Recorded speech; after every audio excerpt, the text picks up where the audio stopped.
नमस्कार साथियों, ज्ञान मित्रा में आप सबका स्वागत है। तो हम लोगों ने जो सीरीज शुरू किया है प्रीवियस ईयर क्वेश्चन का, उसका आज पार्ट 4 होगा। ठीक है, और हम लोग देख रहे हैं ALP 2024 में पूछे गए कुल 15 शिफ्टों के सारे क्वेश्चन को देखेंगे। ठीक है, इस सीरीज में। तो चलिए वीडियो को शुरू करते हैं। पहला क्वेश्चन पूछा गया था, निम्न में से कौन सा कोशिकांग केवल पादप कोशिकाओं में पाया जाता है, यानी कि सिर्फ प्लांट सेल में पाया जाता है, एनिमल सेल में नहीं पाया जाता है। माइटोकॉन्ड्रिया प्लांट और प्लस एनिमल दोनों में पाया जाता है। ठीक है, लाइसोसोम क्या होता है, प्लांट प्लस एनिमल दोनों में पाया जाता है। न्यूक्लियस भी प्लांट प्लस एनिमल दोनों में पाया जाता है। जबकि एक है यहाँ पे हरित लवक, क्लोरोप्लास्ट। ठीक है, जो हरा कलर देता है पत्तियों में, तनों में, जो हरा कलर प्रदान करता है वो कौन करता है, क्लोरोप्लास्ट करता है। ठीक है, तो आप कलर के मामले में जो भी इसका जो पिगमेंट होता है, ठीक है, वो 3 तरह के होते हैं। कौन कौन जो पिगमेंट को देता है, एक तो होता है, आपको देख लिए, क्लोरोप्लास्ट। ये क्या करता है, ये ग्रीन कलर को प्रदान करता है, ग्रीन। ठीक है, एक होता है क्रोमोप्लास्ट। ठीक है, ये क्या देता है, ये कलर देता है। ठीक है, कोई भी कलर ले लो अब, जैसे कि ले लिए रेड कलर ले लो, ऑरेंज कलर ले लो, येलो कलर ले लो। ये सारे कलरफुल जितने भी देखते हैं आप लोग, फूल देखते हैं, फल देखते हैं, जो कलरफुल होता है, ये सब देता है। ये किसके कारण होता है, क्रोमोप्लास्ट के कारण। ठीक है, क्रोमोप्लास्ट के कारण। एक होता है ल्यूकोप्लास्ट। ठीक है, ये क्या देता है, ये कोई कलर नहीं देता, ये होता है व्हाइट। ठीक है, ये व्हाइट कलर देता है। ठीक है, चलिए आगे बढ़ते हैं। तो इसका आंसर हो जाएगा क्लोरोप्लास्ट। नेक्स्ट क्वेश्चन है, निम्न में से कौन सा कथन ऊर्जा संरक्षण के नियम को दर्शाता है। ऊर्जा संरक्षण के नियम क्या कहता है कि ऊर्जा को ना तो बनाया जा सकता है और ना ही उसको क्रिएट किया जा सकता है, सिर्फ एक रूप से दूसरे रूप में इसको ट्रांसफर किया जा सकता है ऊर्जा को। जैसे कि हम कोई काम किए, ठीक है, अब मेरा ऊर्जा लगा, अब ये मेरा ऊर्जा, हमको लगा कि मेरा ऊर्जा खत्म हो गया, एनर्जी खत्म हो गया, बट एनर्जी खत्म नहीं हुआ, वो मेरे शरीर से निकल के मेरा जो था वो किसी और में, उस काम में लग गया। ठीक है, यानी कि एक फॉर्म से चेंज होकर के दूसरे फॉर्म में चेंज हो गया, जबकि ऊर्जा खत्म नहीं हुआ है। ठीक है, तो यहाँ पे लिखा गया ऊर्जा को एक रूप से दूसरे रूप में बदला जा सकता है। बिल्कुल, ऊर्जा जो होता है एक रूप से दूसरे रूप में ट्रांसफर हो सकता है, बिल्कुल ये सही है। ऊर्जा को ना तो उत्पन्न किया जा सकता है और ना ही नष्ट किया जा सकता है, ये भी सही है। यानी कि कथन 1 और कथन 2 दोनों ही सही है। और आप लोग, ठीक है, इसका आंसर क्या हो जाएगा, 1 और 2 दोनों ही सही हो जाएगा। अच्छा, एक चीज़ नोटिस करना कि जो ALP में पूछा गया है, वो मैक्सिमम जो साइंस का जो क्वेश्चन हम देखने को मिल रहा है कि वो कथन से रिलेटेड आपको स्टेटमेंट दे देगा, उसी से पूछा जा रहा है। तो स्टेटमेंट का अब ये देने का मतलब क्या है कि आपको देखना चाहता है एग्जामिनर कि आपको डीपली नॉलेज है या नहीं है। ठीक है, चलिए इसका आंसर क्या हो जाएगा, इसका आंसर हो जाएगा दोनों, 1 और 2 दोनों ही हो जाएगा। देख लो, ठीक है, तो यहाँ पे केवल 1 और 2 दोनों है ना, हाँ यहाँ पे हो जाए 1 और 2 दोनों हो जाएगा इसका आंसर, C नंबर का। चलिए नेक्स्ट क्वेश्चन पूछा गया था कि 5 वोल्ट विभवांतर के पार 10 कूलम आवेश को ले जाने में किया गया कार्य कितना होगा। तो ये क्वेश्चन जो भी बच्चा इसका फॉर्मूला जानता है, जो भी इसको पढ़ा है, ठीक है, वो इस क्वेश्चन को देखते ही 10 गुने 5 50 इसको करके आ जाता। ठीक है, इसका आंसर क्यों, क्योंकि जो आप लोग को पता है कि जो वर्क डन होता है, वर्क डन बराबर कितना होता है, V/Q होता है, यानी कि वोल्टेज गुने जो चार्ज है, ठीक है, इसके बराबर होता है। तो अब देख लो, वोल्टेज का मान दे रखा 5 और चार्ज का मान दे रखा 10, 10 बचे 50, इसका सीधा से आंसर आ जाता 50 जूल। ठीक है, यही वाला चीज़ यहाँ पे हम लिख दिए, आप लोग देख लेना एक बार इसको। चलिए नेक्स्ट फिर से पूछा गया था स्टेटमेंट वाला क्वेश्चन, निम्न में से कौन सा कथन सही है। ठीक है, करेक्ट आपको देना था आंसर। धारावाहक चालक चुंबक की तरह व्यवहार करता है। बिल्कुल, जब कोई धारावाहक चालक होता है, यानी कि कोई भी कंडक्टर जो कि धारा को कैरी करने में सक्षम होता है, उसके चारों ओर इलेक्ट्रिक फील्ड उत्पन्न हो जाता है। कब, जब हम लोग उसमें करंट पास करवाते तो, यानी कि धारावाहक चालक चुंबक की तरह व्यवहार करता है, ये सही है। चुंबकीय क्षेत्र के लंबवत गतिमान इलेक्ट्रॉन पर कोई बल नहीं पड़ता, बिल्कुल गलत है। ठीक है, जब चुंबकीय क्षेत्र के लंबवत गतिमान इलेक्ट्रॉन पर एक बल कार्य करता है जिसको कहा जाता है लॉरेंज। ठीक है, लॉरेंज फोर्स कहा जाता है इसको। ठीक है, इसको कहा जाता है लॉरेंज फोर्स। और इसका आंसर क्या हो जाएगा, केवल 1 हो जाएगा इसका सही जवाब, केवल 1। चलिए यहाँ पे देखियो, यही वाला चीज़ यहाँ पे लिखा हुआ, आप लोग देख लेना। लॉरेंज फोर्स जो होता है, यानी कि लॉरेंज बल जो होता है वहाँ पे काम करता है जब लंबवत होता है। चलिए नेक्स्ट क्वेश्चन है, हमारे शरीर में मस्तिष्क और मेरुरज्जु मिलकर किस तंत्र का निर्माण करता है। तो मस्तिष्क, ये वाला ग्रुप डी में ना 4 से 5 बार क्वेश्चन को रिपीट कर दिया है। ठीक है, तो हमारे शरीर में मस्तिष्क और मेरुरज्जु, यानी कि स्पाइनल कॉर्ड और जो हमारा ब्रेन होता है, ये दोनों मिलकर के सेंट्रल नर्वस सिस्टम का निर्माण करता है। ठीक है, तो इसका आंसर क्या हो जाएगा, केंद्रीय तंत्रिका तंत्र, सेंट्रल नर्वस सिस्टम इसका करेक्ट आंसर हो जाएगा। ठीक है, चलिए नेक्स्ट क्वेश्चन पूछा गया था, सही युग्म, यानी कि सेलेक्ट द करेक्ट पेयर। आपको जो पेयर दे रखा था उसको आपको सेलेक्ट करना था कि सही पेयर कौन सा लगा हुआ है। वस्तु की गति अवस्था में परिवर्तन का विरोध, बस अगर मान लो कोई वस्तु की गति की अवस्था में अगर परिवर्तन हो जाता है उसको गुरुत्वाकर्षण कहते हैं? बिल्कुल नहीं, गुरुत्वाकर्षण इसको नहीं कहा जाता है। ठीक है, वस्तु की गति अवस्था में परिवर्तन का विरोध जड़त्व कहलाता है। बिल्कुल, या तो वस्तु स्थिर अवस्था में हो या तो वस्तु चल रहा हो, ये अपने साथ क्या करता है, जब चलता है तो वो एक कांस्टेंट वेलोसिटी के साथ चल रहा तब ये लागू होता है। ठीक है, तो क्या होता है कि उसमें जड़त्व होता है, जो अगर वो एक समान गति से चल रहा है तो चलते रहेगा। ठीक है, यानी कि उसमें एक जड़त्व है, या फिर ये रुका हुआ है तो वो रुका ही है, यानी कि उसमें एक जड़त्व है अपना, उसको मास के बराबर, मास क्या होता है, वो जड़त्व के बराबर होता है। ठीक है, वही चीज़। तो ये वाला बोला वस्तु की गति अवस्था में परिवर्तन का विरोध। अब जो जड़त्व है, अब मान लो रुका हुआ है, अब आपको कोई ठेल रहा है तो आप विरोध करोगे। ठीक है, आप थोड़ा देर के लिए नहीं खिसकोगे, लेकिन ये जो विरोध किया वो कौन किया, ये जड़त्व किया। ठीक है, तो यही वाला वो बताया गया है कि वस्तु की गति अवस्था में परिवर्तन का विरोध जो है वो जड़त्व कहलाता है। ये सही है। वस्तु की गति अवस्था में परिवर्तन का विरोध संवेग कहलाता नहीं, इसको जड़त्व कहलाता है, तो ये भी गलत हो जाएगा। चौथा नंबर में क्या दिया था कि वस्तु की गति अवस्था में परिवर्तन का विरोध त्वरण कहता है? नहीं, त्वरण क्या कहता है, चेंज इन वेलोसिटी। जब वेलोसिटी में परिवर्तन होता है उसको त्वरण कहा जाता है, ना कि इसकी गति की अवस्था में परिवर्तन को चेंज नहीं कहा जाता। ठीक है, त्वरण नहीं कहा जाता, तो ये भी गलत हो जाएगा। एक ही ऑप्शन हो जाएगा मेरा सही, कौन सा, बी।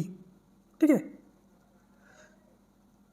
चलिए नेक्स्ट क्वेश्चन है, निम्न में से किसमें क्लोरोफ्लोरोकार्बन का उपयोग नहीं होता? नहीं होता, यानी कि क्लोरोफ्लोरोकार्बन का उपयोग नहीं होता। आप एक चीज़, दो चीज़ तो आप लोग जानते होंगे कि बहुत ज़्यादा होता है क्लोरोफ्लोरोकार्बन का, क्या, एरोसोल स्प्रे में और रेफ्रिजरेटर में, ये दोनों में तो आप लोग जानते होंगे कि इसमें बहुत ज़्यादा होता है। अग्निशामक में भी होता है।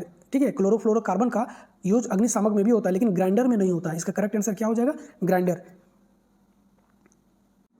अगला क्वेश्चन है, रदरफोर्ड के परमाणु मॉडल के बारे में निम्न में से कौन सा कथन गलत है? आपको गलत कथन को चुनना था। इलेक्ट्रॉन केंद्रक के चारों ओर वृत्ताकार पथ में घूमता है। इलेक्ट्रॉन केंद्रक के चारों ओर वृत्ताकार पथ में घूमता है, बिल्कुल ये सही है। इलेक्ट्रॉन जो होता है केंद्रक के चारों ओर वृत्ताकार पथ में घूमता है। ये सबसे पहले किसने दिया था? सबसे पहले रदरफोर्ड ने ही दिया था। ठीक है, इससे पहले थॉमसन आया था। थॉमसन ने क्या बताया कि एक तरबूज लो, इसको काट दो, काटने के बाद जिसको प्लम पुडिंग मॉडल भी कहा जाता है, काट दो। अब देखो ये तरबूज का जो कटा हुआ भाग है, जो रेड दिखता है, ये होगी सब पॉजिटिव, जो उसको बोलते हैं पॉजिटिव चार्ज, उसको मान लो पॉजिटिव चार्ज। और इस तरह से जो धंसा हुआ इसका जो बीज होता है ब्लैक, इसको मान लो नेगेटिव चार्ज वाला इलेक्ट्रॉन। ठीक है, तो इसने तो बताया नहीं था कि इलेक्ट्रॉन नाभिक के चारों ओर घूमता है, ये तो सिर्फ इस तरह बता दिया। ठीक है, जिसको हम लोग प्लम पुडिंग मॉडल का था। उसके बाद आया रदरफोर्ड ने सबसे पहले बताया अल्फा किरण से पार्टिकल एक गोल्ड फॉइल लिया और अल्फा कण से एक बम्बार्ड करवाया गया। अल्फा कण पॉजिटिव चार्ज होता है, बम्बार्ड करवाया गया, तो ये पाया कि बहुत सारा अल्फा कण तो पास हो जाता है, इस तरह से निकल जाता है, लेकिन जो कुछ अल्फा कण है जो इसी तरह से, जिस तरह से गया उसी तरह से घूम के आ गया। इससे ये निष्कर्ष लगाया कि अगर हम पॉजिटिव किरणों से जब हम अटैक करवा रहे हैं, इसको बम्बार्ड करवा रहे हैं, तो यहाँ पे ये रिपल कर दे रहा है, मतलब कि इसका सेंटर में कुछ पॉजिटिव चार्ज ही है इसका, ये ठीक है। और इन्होंने रदरफोर्ड ने इसका नाम दे दिया केंद्रक, और बताया कि केंद्रक ये पॉजिटिव चार्ज है और इलेक्ट्रॉन होता है नेगेटिव चार्ज, और इसके चारों ओर वृत्ताकार पथ पे घूमता रहता है। ठीक है, तो ये कथन सही है। परमाणु के केंद्र में धनावेशित केंद्रक होता है, बिल्कुल अभी बताएं, धनावेशित केंद्रक होता है। इलेक्ट्रॉन केंद्रक के चारों ओर दीर्घ वृत्ताकार पथ में घूमता है, बिल्कुल ये गलत है। ठीक है, ये गलत है, ये इसने नहीं बताया था। ठीक है, इसके बाद आया था बोर ने भी बताया कि ये इलेक्ट्रॉन इसके चारों ओर घूमता रहता है एक वृत्ताकार पथ में। इसके बाद इसी का बोर के मॉडल को ही संशोधित करके सोमरफील्ड आया था। ठीक है, सोमरफील्ड एक साइंटिस्ट का नाम था। इन्होंने बताया कि ये दीर्घ वृत्ताकार पथ का जो कॉन्सेप्ट था ये सोमरफील्ड ने दिया था सबसे पहले, याद रखना, सोमरफील्ड ने दिया था। ठीक है, ना कि रदरफोर्ड ने दिया था। तो ये क्वेश्चन तो आपका गलत हो गया, और आपका गलत ही चूज करना था, और ये सी नंबर का ही सही हो जाता। ऐसे चौथा नंबर भी देख लो क्या पूछा गया, चौथा का डी में दिया गया, केंद्रक का जो आकार होता है परमाणु की तुलना में छोटा होता है। बिल्कुल, परमाणु ये है तो केंद्रक छोटा है, बिल्कुल इसका आकार छोटा होता है। ये भी क्वेश्चन सही है, ये भी आंसर सही है, लेकिन आपका जो गलत पूछा गया था तो गलत ये हो गया। ठीक है, सी नंबर का। चलिए नेक्स्ट है, धातुओं के संबंध में निम्न में से कौन सा कथन गलत है? यहाँ भी गलत पूछा है कि धातुओं के संबंध में, धातुएं ऊष्मा की अच्छी चालक होती है, बिल्कुल ऊष्मा की और इलेक्ट्रिसिटी की अच्छी चालक होता है धातुओं को पतला तारों में खींचा जा सकता है, बिल्कुल धातुओं को पतला तारों में खींचा जा सकता है। सीसा और पारा ऊष्मा का अच्छा चालक है, बिल्कुल ये गलत है। सीसा और जो पारा होता है, देखिए सीसा तो होता ही नहीं, पारा भी ऊष्मा का उतना अच्छा चालक नहीं होता है। ठीक है, जबकि सीसा ना तो ऊष्मा का होता है ना तो इलेक्ट्रिसिटी का होता है, जबकि पारा ऊष्मा का तो नहीं होता लेकिन इलेक्ट्रिसिटी का अच्छा चालक होता है। तो यहाँ पे आप लोगों को बोला गया सीसा और पारा ऊष्मा के अच्छे चालक होता है, जो कि गलत है, नहीं, ऊष्मा का अच्छे चालक नहीं होता। शुद्ध अवस्था में धातुएं चमकदार होती है, बिल्कुल सही, शुद्ध अवस्था में धातुएं चमकदार होती हैं। तो इसका जो करेक्ट आंसर हो जाएगा, जो आपको गलत पूछा गया था, वो हो जाएगा सीसा और पारा ऊष्मा के अच्छे चालक होते हैं, ये नहीं, ऊष्मा के खराब चालक होते हैं ये सब। चलिए नेक्स्ट क्वेश्चन है, कॉपर ऑक्साइड वाले बीकर में पतला हाइड्रोक्लोरिक अम्ल डालने पर क्या बनता है। देखिए ये क्वेश्चन जो ना आपको याद आ रहा है, ये क्वेश्चन ग्रुप डी में भी पूछा, ठीक है, यही question, same question group D में भी पूछा गया था, ठीक है। इसका आंसर क्या हो जाएगा, नीला हरा रंग का विलियन कॉपर 2 क्लोराइड बनता है, ठीक है। इसका आंसर याद रख लेना इसको, ठीक है।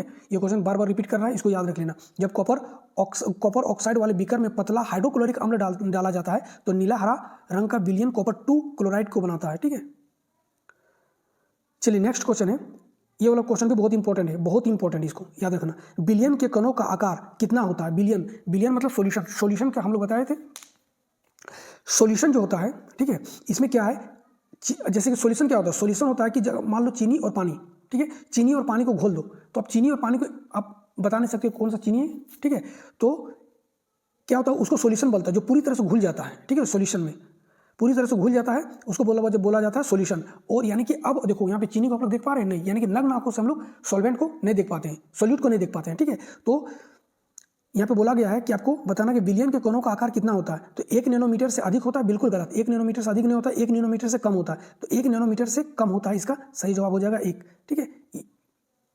चलिए अच्छा, अब इसमें देख लेते हैं, सॉल्यूशन को भी देख लेते हैं, कोलाइडल को भी देख लेते हैं और सस्पेंशन को भी देख लेते हैं, तीनों को देख लेते हैं क्योंकि ये पूछ सकता है, ठीक है। तो वास्तविक विलियन यानी कि रियल और ट्रू जिसको सॉल्यूशन कहा जाता है, रियल या फिर ट्रू सॉल्यूशन कहा जाता है, यानी कि वास्तविक विलियन। इसमें कणों का आकार जो होता है 1 नैनोमीटर यानी कि 10⁻⁹ मीटर से कम होता है। उसके बाद आता है कोलाइडल विलियन, ठीक है, कोलाइडल सॉल्यूशन, कणों का आकार 1 से लेकर के 1000 नैनोमीटर के बीच में होता है। फिर नेक्स्ट आता है सस्पेंशन, जिसको हम लोग बोलते हैं निलंबन। इसके कणों का आकार जो होता है ना 1000 नैनोमीटर से बड़ा होता है। ये तीनों ही आप लोग याद रख लेना, ये तीनों ही बहुत ही इंपॉर्टेंट है, कोई भी सभी पूछ सकता है आपको। चलिए नेक्स्ट है, एक गोलीय दर्पण दे दिया था, देखो ये क्वेश्चन कैसा मतलब पूछा गया था कि एक गोलीय दर्पण दे दिया था और बताया कि तो उसका फोकस है F है, वस्तु की दूरी U है और जो इमेज की दूरी है वो भी है। आपको बताना था इसके बीच में क्या संबंध है, यानी कि सीधा सीधा ये पूछा गया है कि गोलीय दर्पण का फॉर्मूला पूछा गया था। क्या होता है गोलीय दर्पण का फॉर्मूला, तो 1/f = 1/v + 1/u, यही तो होता है। अब देख लो, इसको खोज लो, 1/f = 1/v 1/u + 1/v, यही वाला होगा इसका करेक्ट आंसर, ठीक है। चलिए नेक्स्ट है, कोशिका के द्रव पदार्थ के लिए, कोशिका में जो द्रव पदार्थ होता है जिसको हम लोग प्रोटोप्लाज्म कहा जाता है, प्रोटोप्लाज्म शब्द किसने दिया था, प्रोटोप्लाज्म शब्द किसने दिया था, ये आपको बताना था, ठीक है।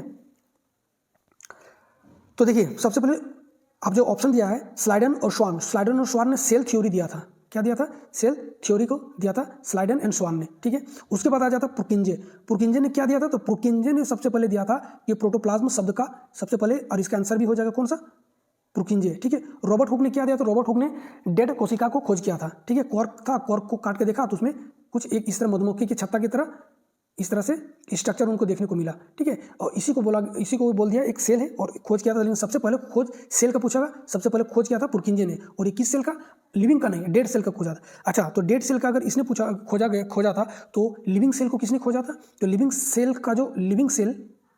सेल जो था इसकी खोज किया था एंटोनी वॉन लीवनहुक, ठीक है। लीवनहुक ने किया था सबसे पहले, एंटोनी वॉन लीवनहुक ने सबसे पहले खोज किया था लिविंग सेल का, याद रख लेना, ठीक है। चलिए नेक्स्ट देखिए, कार्बन स्थिर यौगिक बनाते हैं क्यों, यही वाला पूछा गया था कि आप लोग कार्बन स्थिर यौगिक यानी कि why does carbon make stable component, carbon जो है ना क्यों एक स्थिर कंपोनेंट का निर्माण करता है, क्योंकि इसके जो आकार होता है वो छोटा होता है, इसके आकार बड़े आकार के कारण, ये तो गलत हो जाएगा, छोटे आकार के कारण, और मजबूत पाई बॉन्ड बनाता है इसके कारण, ठीक है। ये करेक्ट इसका हो जाएगा। देखिए कार्बन का जो आकार होता है ना वो छोटा होता है और सिंगल बॉन्ड स्टेबल आने की कोशिश कर रहा है, यानी कि सिंगल बॉन्ड बना रहा है, ठीक है। स्टेबल होता है यानी कि स्टेबल आने की कोशिश कर रहा है, सिंगल बॉन्ड, और सिंगल बॉन्ड में कौन सा होता है, सिग्मा बॉन्ड होता है, और सिग्मा बॉन्ड मजबूत होता है जिस कारण से टूटेगा नहीं, इस कारण से स्टेबल होने की कोशिश करता है, ठीक है। तो इसका आंसर क्या हो जाएगा, ये बहुत इंपॉर्टेंट क्वेश्चन, इसको एकदम याद रखना, ठीक है। चलिए नेक्स्ट क्वेश्चन पूछा गया था कि अलैंगिक जनन के संबंध में गलत युग्म का चुनना है आपको, गलत युग्म कौन सा है तो हाइड्रा, आप लोगों को कितने बार बता चुके हैं, ग्रुप डी का जो एग्जाम हुआ था इसी में भी हाइड्रा के बारे में कई बार पूछा गया था। हाइड्रा क्या करता है, हाइड्रा करता है बडिंग, ठीक है, बडिंग के थ्रू, मुकुलन के थ्रू, ये मुख्यतः मुकुलन के थ्रू ये क्या करता है, ये रिप्रोडक्शन करता है, ठीक है, अलैंगिक जनन करता है। तो इसका जो है ना हाइड्रा जो होता है ना वो बहुविखंडन नहीं करता, और इसका पहला ऑप्शन में आपका सही हो गया, यही वाला, ठीक है। ईस्ट क्या करता है, स्पोर फॉर्मेशन करता है, जो कि सही है। प्लाज्मोडियम बहुविखंडन करता है, यानी कि मल्टीपल फिजन करता है, और लिस्मेनिया जो है ना बाइनरी फिजन करता है, लिस्मेनिया और अमीबा बाइनरी फिजन करता है, ठीक है। प्लाज्मोडियम बहुविखंडन करता है, ईस्ट स्पोर का निर्माण करता है, और हाइड्रा, ये वाला गलत हो जाएगा, हाइड्रा करता है किसका, हाइड्रा करता है बडिंग का निर्माण, ठीक है, यानी कि बडिंग के द्वारा रिप्रोडक्शन करता है। चलिए नेक्स्ट क्वेश्चन पूछा गया था कि निम्न में से कौन सा कथन सही है। आपको सही कथन को चुना था। किसी वस्तु का द्रव्यमान उसके भार के बराबर होता है क्या, नहीं होता है। Mass is equal to weight यहाँ पे बोला गया, क्या मास इक्वल टू वेट होता है, बिल्कुल नहीं। Mass is equal to weight नहीं होता, क्योंकि वेट इंटू फिर जी करना पड़ेगा, तब जाकर के माफ कीजिएगा, मास इंटू ये ग्रेविटेशनल फोर्स इसमें डालना पड़ेगा, तब वेट के बराबर होता है। तो ये तो बराबर होगा ही नहीं, ये तो गलत हो जाएगा, ठीक है। चलिए दूसरे में पूछा गया था किसी वस्तु का द्रव्यमान उसके भार के बराबर होता है, किसी वस्तु का द्रव्यमान उसके भार के बराबर नहीं होता है, ठीक है, ये सही हो जाएगा। किसी वस्तु का जो द्रव्यमान है भार के बराबर नहीं होता। अच्छा ये तो कथन में दिया ना, और एक देखना, ये तो सही है, 2 नंबर का सही है। द्रव्यमान अदिश राशि होता है, बिल्कुल। द्रव्यमान जो होता है, मास जो होता है, हमेशा स्केलर क्वांटिटी होता है, और भार एक वेक्टर क्वांटिटी होता है, यानी कि सदिश राशि होता है। ये भी क्वेश्चन सही है, यानी कि आपका जो है 2 और 3 सही हो जाएगा। अब देख लो 2 और 3 किस में दिया है, तो 2 और 3 यहाँ पे सी नंबर में आपको दे रखा है, ये करेक्ट आंसर हो जाएगा। चलिए नेक्स्ट क्वेश्चन जो पूछा गया था कि विषाणु यानी कि वायरस द्वारा होने वाले यौन संचालित रोग यानी कि सेक्सुअली ट्रांसमिटेड डिजीज कौन सा है, आपको बताना था, ठीक है। सिफिलिस और एड्स। देखिए सिफिलिस वायरस के कारण होता है और एड्स भी वायरस के कारण होता है, इसका सही जवाब हो जाएगा 1 नंबर का, ठीक है। इसको भी देख ले तो गोनेरिया होता है बैक्टीरिया के कारण, सिफिलिस होता है वायरस के कारण, ठीक है। तो ये तो होगा नहीं क्योंकि बैक्टीरिया वाला आ गया है। एड्स होता है वायरस के कारण, गोनेरिया होता है बैक्टीरिया के कारण, ये भी नहीं होगा। एड्स और सिफिलिस, एड्स होता है वायरस के कारण और सिफिलिस होता है वायरस के कारण, दोनों तो वायरस के कारण होगा। अच्छा एक ही चीज़ रिपीट हो गया, सॉरी यहाँ पे क्वेश्चन, एक ही क्वेश्चन को दो मतलब ऑप्शन को 2 बार रिपीट कर दिया गया है, ये भी और ये भी, दोनों ही सही हो जाएगा, ठीक है। यहाँ पे या तो आप एक क्वेश्चन, एक ऑप्शन को काट दो, या फिर ए और डी दोनों ही इसका सही जवाब हो जाएगा, क्योंकि एक ही चीज़ को रिपीट कर दिया गया है, ठीक है। आपका एग्जाम ऐसा नहीं था, हम थोड़ा सा इसको चेंज किए हैं, तो इसमें दोनों ही रिपीट हो गया है, ठीक है। तो ये दोनों ही आपका सही हो जाएगा। चलिए नेक्स्ट, गोली दर्पण द्वारा उत्पन्न आवर्धन किसके बराबर होता है। तो गोली दर्पण के द्वारा उत्पन्न आवर्धन यानी कि मैग्निफिकेशन जो होता है वो होता है height of image divided by height of object, या फिर हाइट ऑफ भी इसमें भी लिखते हैं, हाइट ऑफ इमेज को भी से लिखते हैं और हाइट ऑफ ऑब्जेक्ट को यू से लिखते हैं, दोनों में से दो। तो यहाँ तो इसमें दे रखा था ना, आपको लैंग्वेज में दे रखा था, तो height of image divided by height of object जहाँ पे होगा देख लो। प्रतिबिंब की ऊंचाई डिवाइडेड बाय वस्तु की ऊंचाई, इसका करेक्ट आंसर हो जाएगा बी नंबर का। नेक्स्ट क्वेश्चन पूछा गया था परासरण यानी कि डिफ्यूजन। परासरण की दर पर ऊष्मा का क्या प्रभाव पड़ता है। देखो ऊष्मा कम करेंगे यानी कि हीट को कम करेंगे तो परासरण की दर भी कम हो जाएगा, अगर ऊष्मा को बढ़ाएंगे तो परासरण की दर भी बढ़ जाएगा। तो देख लो ऊष्मा को ताप बढ़ने से परासरण की दर घट जाती है, ताप बढ़ने से परासरण की दर बढ़ती है, ये तो गलत हो जाएगा। ताप बढ़ने से कोई प्रभाव नहीं पड़ेगा, नहीं गलत है। ताप बढ़ने से प्रसारण यानी कि डिफ्यूजन की दर बढ़ जाती है, ताप बढ़ने से प्रसारण की दर बढ़ती है, बिल्कुल ये सही हो जाएगा, ठीक है। तो इसका सी नंबर का करेक्ट आंसर हो जाएगा। नेक्स्ट देखिए ये लास्ट क्वेश्चन है, और यहाँ पे एक संतुलित करने के लिए बैलेंस करने के लिए एक रिएक्शन को दे दिया था, आपको बैलेंस करना था। एकदम इजी क्वेश्चन था, कोई दिक्कत नहीं था। बैलेंस करो, देखो यहाँ पे ये आयरन कितना है 3 है, यहाँ पे आयरन कितना है 3 है, यहाँ पे देखो हाइड्रोजन कितना है 4 दूनी 8, यहाँ पे हाइड्रोजन कितना 2 दूनी 4 है, ये तो गलत हो गया। यहाँ पे आयरन कितना है 2 है, यहाँ पे आयरन कितना है 3 है, गलत हो जाएगा। यहाँ पे आयरन कितना है 3 है, यहाँ पे आयरन कितना है 3 है, यहाँ पे हाइड्रोजन कितना 4 दूनी 8 है, यहाँ पे हाइड्रोजन कितना 4 दूनी 8 है। ऑक्सीजन यहाँ पे कितना है, यहाँ पे ऑक्सीजन है 4 और यहाँ पे भी ऑक्सीजन है 4, यानी कि बैलेंस यही वाला हो जाएगा सी नंबर का, ठीक है। बस ये को बैलेंस मिल गया, आगे देखने की जरूरत नहीं, आगे गलत ही होगा। तो यह लास्ट क्वेश्चन था आज का। वीडियो कैसा लगा आप लोग जरूर बताइएगा। अगर वीडियो अच्छा लग रहा है तो आप लोग प्लीज़ चैनल को लाइक शेयर कर दीजिएगा और चैनल को सब्सक्राइब कर लीजिएगा, ठीक है। वीडियो देखने के लिए थैंक यू, तब तक के लिए जय हिंद जय भारत।